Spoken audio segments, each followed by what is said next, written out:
Genèse, chapitre 44. Joseph ordonna à son intendant: Remplis de nourriture les sacs de ces hommes, mets-en autant qu'ils pourront emporter, et mets l'argent de chacun à l'entrée de son sac. Tu mettras aussi ma coupe, la coupe en argent, à l'entrée du sac du plus jeune, avec l'argent de son blé. L'intendant se conforma aux ordres de Joseph. Le matin, dès qu'il fit jour, on renvoya ces hommes avec leurs ânes. Ils étaient sortis de la ville et n'en étaient pas très loin lorsque Joseph dit à son intendant: Pars à la poursuite de ces hommes. Quand tu les auras rattrapés, dis-leur: Pourquoi avez-vous rendu le mal pour le bien? N'avez-vous pas la coupe dans laquelle boit mon Seigneur et dont il se sert pour deviner l'avenir? Ce que vous avez fait est mal. L'intendant les rattrapa et leur répéta ces paroles. Ils lui répondirent: Pourquoi notre Seigneur parle-t-il de cette façon? Tes serviteurs n'oseraient pas commettre un tel acte. Nous t'avons rapporté depuis le pays de Canaan l'argent que nous avions trouvé à l'entrée de nos sacs. Comment aurions-nous pu voler de l'argent ou de l'or dans la maison de ton Seigneur? Que celui de tes serviteurs sur qui on trouvera la coupe meure, et que nous soyons nous-mêmes esclaves de notre Seigneur. Il dit: Qu'on fasse donc comme vous avez dit. Celui sur qui on trouvera la coupe sera mon esclave, et vous serez innocents. Aussitôt, chacun descendit son sac à terre et l'ouvrit. L'intendant les fouilla, en commençant par le plus âgé et en finissant par le plus jeune. La coupe fut trouvée dans le sac de Benjamin. Ils déchirèrent leurs vêtements. Chacun rechargea son âne, et ils retournèrent à la ville. Judas et ses frères arrivèrent à la maison de Joseph où il était encore, et ils se prosternèrent jusqu'à terre devant lui. Joseph leur dit: Qu'avez-vous fait? Ne savez-vous pas qu'un homme comme moi a le pouvoir de deviner l'avenir? Judas répondit: Que pouvons-nous te dire, Seigneur? Comment parler? Comment nous défendre? Dieu a découvert la faute de tes serviteurs. Nous voici tes esclaves, Seigneur, nous et celui sur qui on a trouvé la coupe. Joseph dit: Que Dieu me garde de faire cela. C'est l'homme sur qui on a trouvé la coupe qui sera mon esclave. Quant à vous, remontez en toute tranquillité vers votre père. Alors Judas s'approcha de Joseph et dit: Pardon, mon Seigneur, veuille autoriser ton serviteur à te dire un mot, mon Seigneur, et que ta colère ne s'enflamme pas contre ton serviteur, car tu es pareil au Pharaon. Mon Seigneur, tu nous as demandé, à nous, tes serviteurs, avez-vous un père ou un frère? Nous avons répondu: Nous avons un vieux père et un jeune frère, qu'il a eu dans sa vieillesse.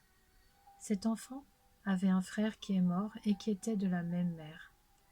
Il ne reste que lui et son père l'aiment. Tu as dit à tes serviteurs: Faites-le descendre vers moi et que je le voie de mes propres yeux. Nous t'avons répondu: Seigneur, le garçon ne peut pas quitter son père. S'il le quitte, son père mourra. Tu as dit à tes serviteurs: Si votre jeune frère ne descend pas avec vous, vous ne serez plus admis en ma présence. Lorsque nous sommes remontés auprès de ton serviteur mon père, nous lui avons rapporté tes paroles, mon Seigneur. Notre père a dit: Retournez nous acheter un peu de nourriture. Nous avons répondu: Nous ne pouvons pas descendre. En revanche, si notre jeune frère est avec nous, nous descendrons, car nous ne pouvons pas être admis en présence de cet homme, à moins que notre jeune frère ne soit avec nous. Ton serviteur notre père nous a dit: Vous savez que ma femme m'a donné 2 fils. L'un est parti de chez moi. Je pense qu'il a dû être mis en pièces car je ne l'ai jamais revu. Si vous me prenez encore celui-ci, et qu'il lui arrive un malheur, vous ferez descendre avec douleur mes cheveux blancs dans le séjour des morts. Si maintenant je retourne vers ton serviteur mon père sans le garçon, auquel il est attaché, il mourra en voyant qu'il n'est pas là. Quant à tes serviteurs, ils feraient descendre avec douleur les cheveux blancs de ton serviteur notre père dans le séjour des morts. En effet, moi ton serviteur, je me suis porté garant pour le garçon devant mon père en disant: Si je ne te le ramène pas, je serai pour toujours coupable envers mon père.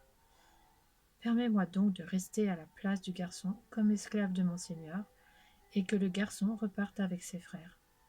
Comment pourrais-je remonter vers mon père si le garçon n'est pas avec moi? Non, je ne veux pas voir le malheur frapper mon père.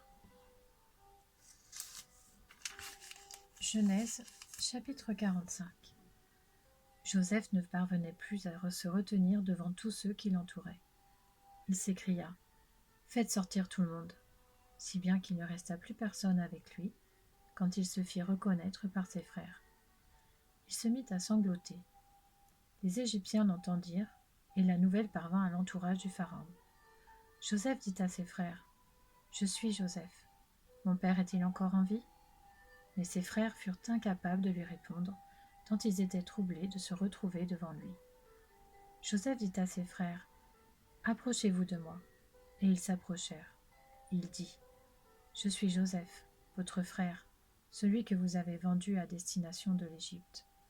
Maintenant, ne vous tourmentez pas et ne soyez pas fâchés contre vous-même de m'avoir vendu pour que je sois conduit ici, car c'est pour vous sauver la vie que Dieu m'a envoyé ici avant vous. Voilà 2 ans que la famine dure dans le pays, et pendant 5 ans encore, il n'y aura ni labourage ni moisson. Dieu m'a envoyé ici avant vous pour vous permettre de subsister dans le pays et pour vous faire vivre en vous accordant une grande délivrance. Ce n'est donc pas vous qui m'avez envoyé ici, c'est Dieu. Il m'a établi père du Pharaon, seigneur de toute sa maison et gouverneur de toute l'Égypte. Dépêchez-vous de remonter vers mon père pour lui annoncer: Voici ce qu'a dit ton fils Joseph.